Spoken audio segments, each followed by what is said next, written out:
찬송가 406장 1절 2절 간주 후에 4절 함께 찬양드리겠습니다.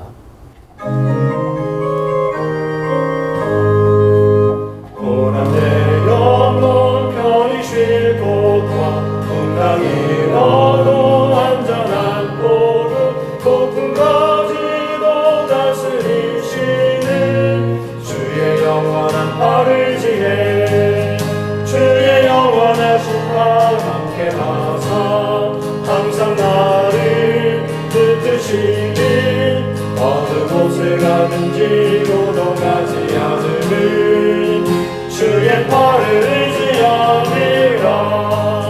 세상 친구는 나를 버려도 예수를 함께 동행함으로 주의 은혜가 충만하리니 주의 영원한 팔을 지혜 주의 영원하신 팔 함께 하사 항상 나를 붙드시니 어느 곳에 가든지 요동하지 않으는 주의 팔을 의지함이라.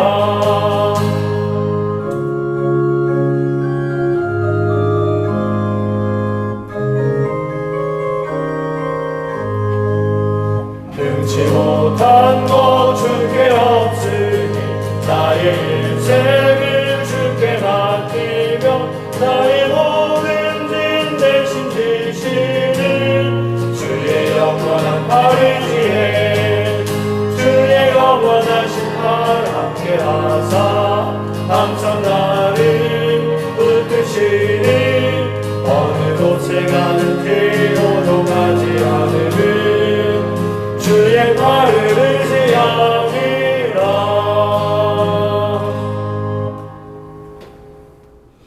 함께 기도하겠습니다. 아버지 하나님, 은혜를 감사합니다.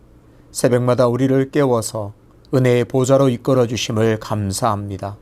아버지 하나님, 우리는 고백할 수밖에 없습니다.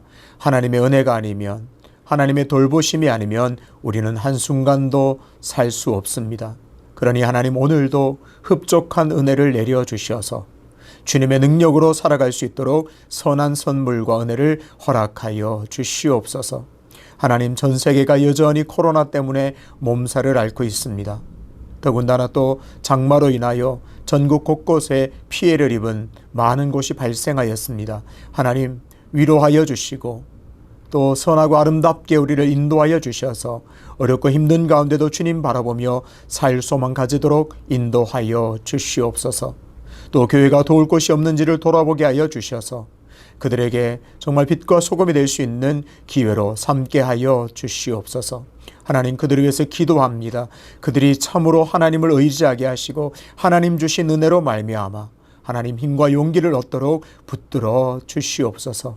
하나님, 늘 우리에게 말씀 허락하여 주심을 감사합니다. 하나님의 말씀이 우리를 이끌어가며 하나님의 말씀이 옳은 대로 이끌어가게 하심을 감사합니다. 오늘도 우리에게 주시는 그 말씀을 통하여 든든히 주님 안에서 올바로 서갈 수 있도록 은혜의 은혜를 더하여 주시옵소서. 감사드리며 예수님의 이름으로 기도하옵나이다. 아멘. 오늘 우리에게 주시는 하나님의 말씀은 로마서 5장 12절부터 6장 11절까지입니다. 그러므로 한 사람으로 말미암아 죄가 세상에 들어오고 죄로 말미암아 사망이 들어왔나니 이와 같이 모든 사람이 죄를 지었으므로 사망이 모든 사람에게 이르렀느니라.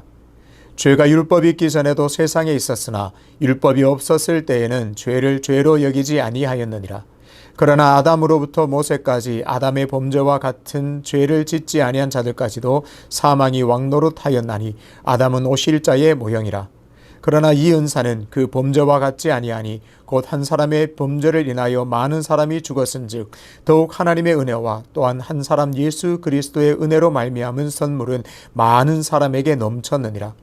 또 이 선물은 범죄한 한 사람으로 말미암은 것과 같지 아니하니 심판은 한 사람으로 말미암아 정죄에 이르렀으나 은사는 많은 범죄로 말미암아 의롭다 하심에 이르렀느니라. 한 사람의 범죄로 말미암아 사망이 그 한 사람을 통하여 왕노릇하였은즉 더욱 은혜와 그의 선물을 넘치게 받는 자들은 한 분 예수 그리스도를 통하여 생명 안에서 왕노릇하리로다. 그런즉 한 범죄로 많은 사람이 정죄에 이른 것 같이 한 의로운 행위로 말미암아 많은 사람이 의롭다 하심을 받아 생명에 이르렀느니라. 한 사람이 순종하지 아니하므로 많은 사람이 죄인 된 것 같이 한 사람이 순종하심으로 많은 사람이 의인이 되리라. 율법이 들어온 것은 범죄를 더하게 하려 함이라. 그러나 죄가 더한 곳에 은혜가 더욱 넘쳐나니 이는 죄가 사망 안에서 왕노릇한 것 같이 은혜도 또한 의로 말미암아 왕노릇하여 우리 주 예수 그리스도로 말미암아 영생에 이르게 하려 함이라. 그런즉 우리가 무슨 말을 하리요? 은혜를 더하게 하려고 죄에 거하겠느냐? 그럴 수 없느니라. 죄에 대하여 죽은 우리가 어찌 그 가운데 더 살리요? 무릇 그리스도 예수와 합하여 세례를 받은 우리는 그의 죽으심과 합하여 세례를 받은 줄을 알지 못하느냐? 그러므로 우리가 그의 죽으심과 합하여 세례를 받음으로 그와 함께 장사되었나니 이는 아버지의 영광으로 말미암아 그리스도를 죽은 자 가운데서 살리심과 같이 우리로 또한 새 생명 가운데서 행하게 하려 함이라. 만일 우리가 그의 죽으심과 같은 모양으로 연합한 자가 되었으면 또한 그의 부활과 같은 모양으로 연합한 자도 되리라. 우리가 알거니와 우리의 옛사람이 예수와 함께 십자가에 못 박힌 것은 죄의 몸이 죽어 다시는 우리가 죄에게 종노릇하지 아니하려 함이니 이는 죽은 자가 죄에서 벗어나 의롭다 하심을 얻었음이라. 만일 우리가 그리스도와 함께 죽었으면 또한 그와 함께 살 줄을 믿노니 이는 그리스도께서 죽은 자 가운데서 살아나셨음에 다시 죽지 아니하시고 사망이 다시 그를 주장하지 못할 줄을 알미로다. 그가 죽으심은 죄에 대하여 단번에 죽으심이요 그가 살아계심은 하나님께 대하여 살아계심이니 이와 같이 너희도 너희 자신을 죄에 대하여는 죽은 자요 그리스도 예수 안에서 하나님께 대하여는 살아있는 자로 여길지어다. 아멘. 자유자의 특권이라는 제목으로 말씀을 전하겠습니다. 복음 안에는 자유라는 의미가 큰 자리를 차지하고 있습니다. 죄의 권세 아래 있던 자들이 자유를 얻고 은혜 안에서 그 자유를 누리게 됩니다. 바울은 복음을 전할 때마다 유대인들로부터 공격을 받았습니다. 그들은 바울의 말을 오해해서 그렇다면 자유를 얻고 은혜를 누리는 모든 사람이 계속해서 죄를 지어도 된다 그렇게 주장한다고 생각했습니다. 오늘 본문 6장 1절에서 이것을 분명하게 정리합니다. 6장 1절입니다. 그런즉 우리가 무슨 말을 하리요? 은혜를 더하게 하려고 죄에 거하겠느냐? 대답은 너무나 선명하고 명확합니다. 그럴 수 없다입니다. 죄에 대하여 죽은 우리가 어찌 그 가운데서 더 살리요? 아주 단순합니다. 이런 강력한 선포는 5장 20절에 그 근거를 두고 있습니다. 죄가 더한 곳에 은혜가 더욱 넘쳤다고 바울은 고백했습니다. 그렇습니다. 자신의 죄가 얼마나 큰지를 알면 알수록 그 은혜는 더욱 넘치게 됩니다. 아, 정말 내가 죄인이었구나. 이 죄는 그 어떤 것으로도 해결할 수 없었구나. 그것들을 경험하면 경험할수록 그 은혜는 더욱 넘쳐나게 됩니다. 그래서 사람들은 오해하기도 합니다. 그렇다면 은혜가 넘치게 하려면 그 은혜가 더욱 넘치려면 죄를 더 지어야 하는가? 여전히 죄 가운데 있어야 하는가? 바울은 이 물음에 대하여 단호하게 대답합니다. 절대 그럴 수 없다. 그러면서 그리스도인이 어떤 존재인지를 세례로 예를 들어서 설명합니다. 만약 그리스도인이 어떤 존재를 안다면 그런 질문은 하지 않을 것이라 그렇게 설명합니다. 세례를 아주 간단하게 정리하면 이렇게 말할 수 있습니다. 세례는 그리스도와 함께 죽고 그리스도와 함께 사는 것입니다. 초대교회에서는 이 고백이 분명했습니다. 그래서 세례를 받기 위해 세례조를 만들 때 이 의미, 그리스도와 함께 죽고 그리스도와 함께 산다는 이 의미를 그 세례조 안에 그대로 고스란히 담아냈습니다. 당시 세례조는 내려가는 계단이 있고 또 약간의 평지를 지나서 다시 올라오는 계단으로 구성되었습니다. 계단을 내려가면서 그리스도인들은 생각합니다. 아, 내가 그리스도와 함께 죽었구나. 그리고 죽음을 지나 다시 계단을 올라오면서 그리스도와 함께 살았음을 고백하게 됩니다. 그렇습니다. 세례 안에는 그리스도의 죽음과 그리스도의 부활의 의미가 그대로 담겨져 있습니다. 그러면서 자신이 어떤 존재인지를 늘 깨닫게 됩니다. 아, 나는 세례를 받은 존재지. 나는 세례를 받았지. 그래서 나는 그리스도와 함께 죽고 그리스도와 함께 사는 존재야. 늘 깨닫고 고백하고 확인하게 됩니다. 6절에서 이 부분을 더 상세하게 설명합니다. 우리의 옛사람이 예수와 함께 십자가에 못 박힌 것은 죄의 몸이 죽었다는 의미입니다. 그래서 다시는 죄에게 종노릇하지 않게 하려는 것입니다. 바로 이것이 구원의 의미이고 그리스도인이 어떤 존재인지를 잘 보여줍니다. 중요한 단어가 있습니다. 바로 종노릇입니다. 단순하게 말하면 종이었습니다. 누구에게요? 죄의 종이었습니다. 사탄의 종이었습니다. 종은 지배를 받습니다. 종은 주인의 지배를 받게 되어 있습니다. 그리고 종은 자유의 몸이 되기 전까지는 주인의 지배에서 결코 벗어날 수가 없습니다. 그리스도인은 어떤 존재인가요? 그 종의 몸이 죽었습니다. 지긋지긋한 종노릇 안 해도 되는 그런 존재가 되었습니다. 그리스도가 우리를 속량해 주심으로 자유인이 되었습니다. 동시에 그리스도의 종이 되었습니다. 자유인이요 그리스도의 종이 되었다는 말은 어떤 의미일까요? 더 이상 죄의 종이 아니라는 뜻입니다. 더 이상 죄의 지배를 받지 않는 존재가 되었다는 말입니다. 그렇습니다. 그리스도와 연합하여 함께 죽은 그리스도인은 더 이상 죄의 지배를 받지 않습니다. 죄의 영향력에 있지 않습니다. 이 사실이 매우 중요합니다. 우리는 그런 생각을 할 때가 있습니다. 예수 믿는 사람들은 구원받았으니 더 이상 죄를 지으려는 마음도 품지 않는다. 혹은 더 이상 어떤 죄의 유혹도 받지 않는다. 그런데 과연 그럴까요? 바울 같은 위대한 사도도 깊은 고민에 빠졌습니다. 로마서 7장 25절 26절에서 그는 이렇게 고백합니다.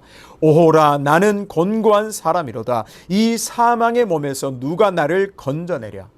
우리 주 예수 그리스도로 말미암아 하나님께 감사하리로다. 그런즉 내 자신이 마음으로는 하나님의 법을 육신으로는 죄의 법을 섬기노라. 부활하신 주님의 영광스러운 빛을 경험하고 구원을 경험한 바울도 자신의 연약함을 토로했습니다.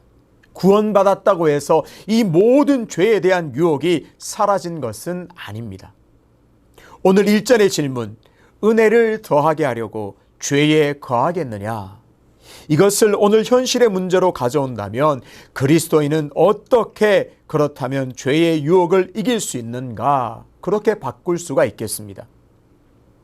그리스도인은 그렇다면 구원받은 그리스도인은 어떻게 죄의 유혹을 이길 수 있을까?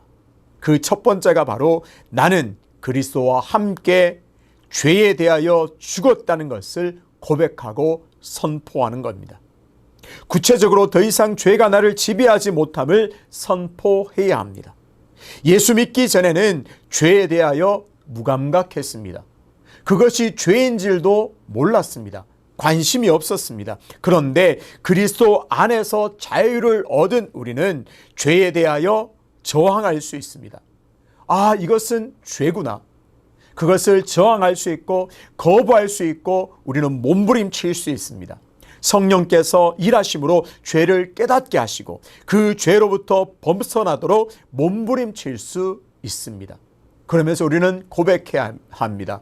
나는 죄에 대하여 그리스도와 함께 죄에 대하여 죽은 몸이다. 선포해야 합니다. 그리스도인이 죄를 이길 수 있는 두 번째 방법은 그리스도와 합하여 함께 살았다. 그렇게 고백하는 겁니다. 8절입니다. 만일 우리가 그리스도와 함께 죽었으면 또한 그와 함께 살 줄을 믿노니 사망이 다시는 그를 주장하지 못할 줄을 알미로다. 우리는 그리스도의 부활과도 연합한 자들입니다. 그리스도의 죽음과 연합한 우리는 그리스도의 부활과도 연합한 자입니다. 그래서 완전히 새로운 피조물이 되었습니다. 이 자체만으로도 놀라운 것입니다. 죄의 종노릇하던 우리가 꿈도 꾸지 못할 일이 일어났습니다. 죄의 지배 아래서 죽음 가운데 있던 우리가 그리스도의 부활과 연합하여 새 생명을 누리게 되었습니다. 예수 그리스도를 닮아 거룩한 삶을 살 수 있는 특권을 누리게 되었습니다. 그리스도인은 그리스도의 부활과 연합하여 새로운 피조물이 되었음을 우리는 꼭 기억해야겠습니다. 하나님이 원하시는 의롭고 거룩한 삶을 살 수 있게 되었다는 뜻입니다. 무슨 의미인가요? 우리가 전혀 다른 신분으로 거듭났다는 것을 잘 보여줍니다. 그래서 우리는 자주 확인하고 기억해야 합니다. 나는 도대체 어떤 존재인가? 예수 믿는 사람, 그리스도인은 도대체 어떤 존재인지를 확인하고 기억해야 합니다. 하나님께서 어떤 특권을 나에게 허락하셨는지를 늘 되새겨야 합니다. 오늘 주제를 다시 한번 확인해 보겠습니다. 바울은 죄가 더한 곳에 은혜가 넘친다고 해서 계속해서 죄를 지을 수 없다, 그렇게 선포합니다. 동시에 우리의 실존적인 고민은 그래도 여전히 죄의 유혹은 존재한다는 사실입니다. 우리가 해야 할 일은 이 여전히 존재하는 죄의 유혹을 이겨내기 위해서 우리가 해야 할 일은 그리스도인, 도대체 나는 어떤 존재인지를 확인하고 선포하는 일입니다. 그리스도인은 예수와 함께 죽고 예수와 함께 사는 자입니다. 그리스도의 죽음과 합하여 죽은 자들이고 그리스도의 부활과 합하여 살아난 자들입니다. 죄의 유혹이 있을 때 우리는 선포해야 합니다. 나는 더 이상 죄의 지배를 받지 않는다. 나는 더 이상 죄의 종이 아니다. 선포해야 합니다.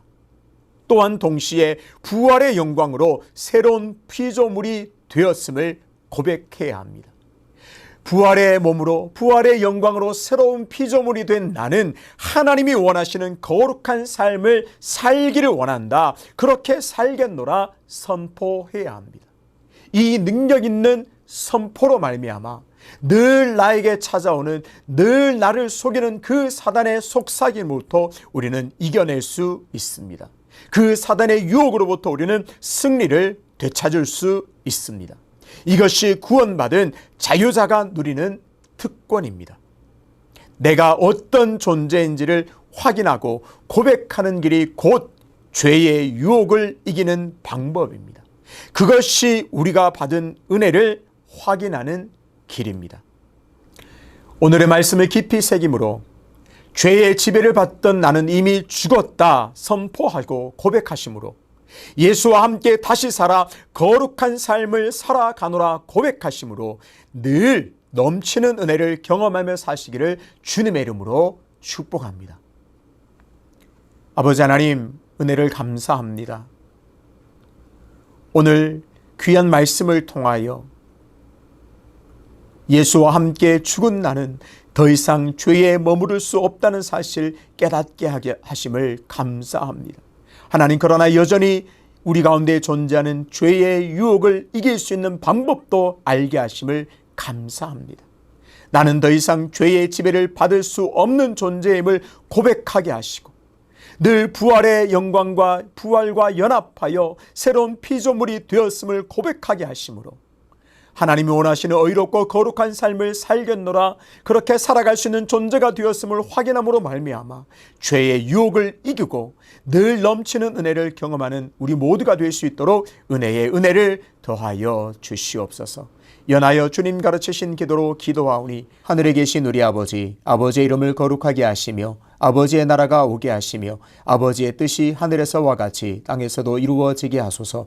오늘 우리에게 일용할 양식을 주시고 우리가 우리에게 잘못한 사람을 용서하여 준 것 같이 우리 죄를 용서하여 주시고 우리를 시험에 빠지지 않게 하시고 악에서 구하소서. 나라와 권능과 영광이 영원히 아버지의 것입니다. 아멘.